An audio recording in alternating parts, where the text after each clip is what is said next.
Hey everyone, Lainey here. So today I'm bringing you a clip from a show I think you'll really enjoy. It's called One Strange Thing. Now, if you're looking for something a little fantastic, a little funny, and a little wondrous, then this podcast is right up your alley. Now, twice a month, One Strange Thing brings you some of the oddest stories from America's regional newspaper archives. And these tales all have something in common. They are entirely true. I know it's unbelievable, but trust me, these stories are incredibly fascinating. They feature elements that can't be explained by logic alone. Now, after listening to episodes about a house in Atlanta that blends, or a ring that was lost on one continent and found on another, or a man who was struck by lightning and regained his sight, well, you'll begin to wonder about the oddities hiding in your own hometown. This is the perfect show for lovers of cryptids, haunted houses, curses, unexplained phenomena, the good stuff. And today I'm sharing a clip from their recent episode exploring the story of a very infamous and very allegedly haunted doll that you all may be familiar with. And yes, his name is Robert, and his story begins in Florida. He was a lifelong companion of a boy named Otto, and the rest is haunted history. And trust me, I couldn't skip this episode, even though you guys know how much I hate dolls. Be sure to follow One Strange Thing wherever you get your podcast. New episodes are released every other Tuesday. Before we jump into episode 65, The Toy, a reminder, we'll be back with regular episodes on January 15th.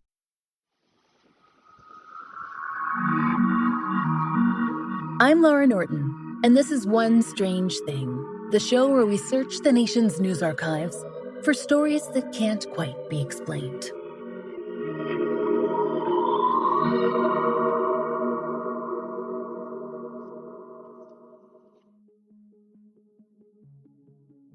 Now, strangers, we've described some truly unpleasant things to you over the course of this entire show, and we like to think that we usually undersell them, that we couch the terrifying in some dry humor, and it all comes out in the wash. We pride ourselves on having pretty strong stomachs for this sort of thing. Give us your body parts preserved in jars, your weird blobs, your haunted objects, and you'll mostly be met with serene Mona Lisa smiles. After all, it's all in a day's work for those of us who've made this our hobby. And that's why we're pleased to gather the stories from forgotten papers and bring them to you, like little journalistic elves or goblins, whichever you prefer. So, all this to say, it's rare when we see a photograph in a newspaper archive and have a visceral reaction. But the subject of today's story got us there. We exclaimed. There were expletives. There were furrowed brows, double and triple takes, jaws on the floor, aghast at what had appeared before us. Listeners, this was our reaction to a picture of Robert the doll. Robert the doll is allegedly haunted. And to see him is to, well, believe that that's probably true. Our previous foray into the haunted toy area was a classic baby doll. And ostensibly, we understand the notion that it might have one time appealed to, well, someone. But we cannot understand Robert. There is simply no denying the fact that Robert is, put generously, very creepy. And put less generously, well, he's horrifying. He's one of Florida's most gloriously awful exports, and his story starts around the turn of the 20th century. Now, we've called him a doll so far, as many people do, but technically, Robert is not one. At least he wasn't designed to be. He became a doll out of use rather than design. Let us explain. Robert is roughly the size of a 6-year-old child, and according to the Steiff Company, in his pre-doll life, he was likely a mannequin in a shop window. We'll get into his transition into doll territory in a moment, but let's unpack his present appearance first.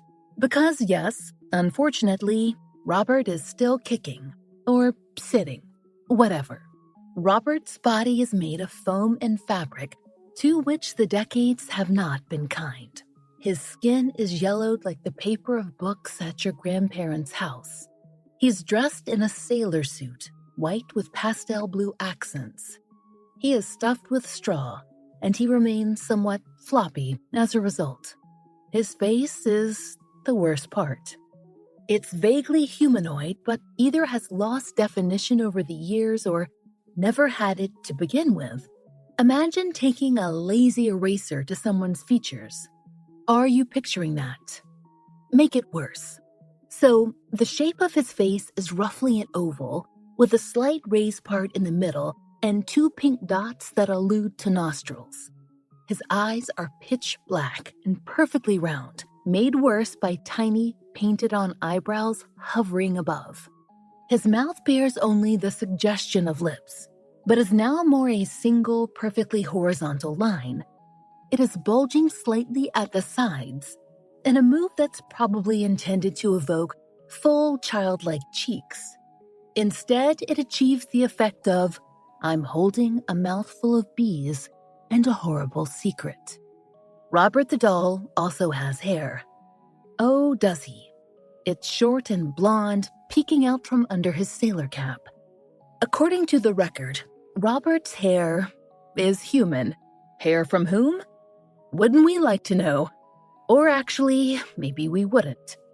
Nowadays, Robert is encased in glass in a Florida museum. But for the purposes of our story, we need you to imagine Robert outside the confines of that museum exhibit and back in his heyday. You see, at one time, Robert the doll was loved deeply, and many argue, to a fault, by a little boy named Otto. Technically, Otto was actually the boy's surname, but he used it as a nickname, and you'll find out why in a moment. But to begin, the boy's full name was Robert Eugene Otto. According to the Miami Herald, Robert Eugene Otto was born in Key West, Florida in 1898, in a house his father had built by hand. His father, Thomas Otto, owned 2 local drugstores. The family had been in Key West for 3 generations. How exactly Robert the doll ended up in Otto's possession is unclear. The Fort Lauderdale News claimed that Otto's parents had helped raise a girl from the Caribbean when Otto was small, and that Otto had received Robert from that girl as a kind of gift. Who the girl was, or what helped raise means exactly, or where or how she might have acquired a doll the size of a human child, yes, that's also somewhat unclear. The Steiff Company has chimed in, as we said, and believes Robert is one of their creations from the late 1800s or early 1900s. Now, likely, Robert was part of a window display of, and we're not kidding, clowns. Where that display might have been or what happened to those mannequins after they were finished with their tour of duty is, you guessed it, unclear. But the story goes that Robert Eugene Otto somehow received the life-sized, hay-stuffed mannequin at around the age of 6 in 1904. The mannequin became a doll in the possession of a child who played with it nearly constantly.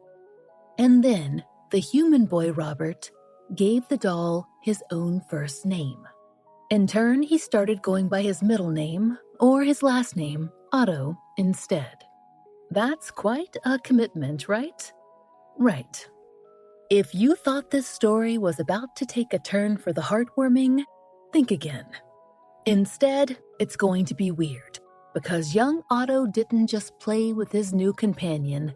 He treated Robert the doll like a sentient creature. In fact, according to the Fort Lauderdale News, he almost treated Robert as a kind of alter ego. Quote, when he got in trouble, he would blame the doll. He would say, Robert did it. According to the record, things around the house would go missing or be broken, and the child would insist it was always Robert's fault. The reporter wrote that Otto could often be heard playing with Robert in his room, and that multiple voices and giggles were audible. Plus, there's this, quote, sometimes, when only Robert was in the room, not only could giggling be heard, but also the scratch and thud of objects being dragged across the floor.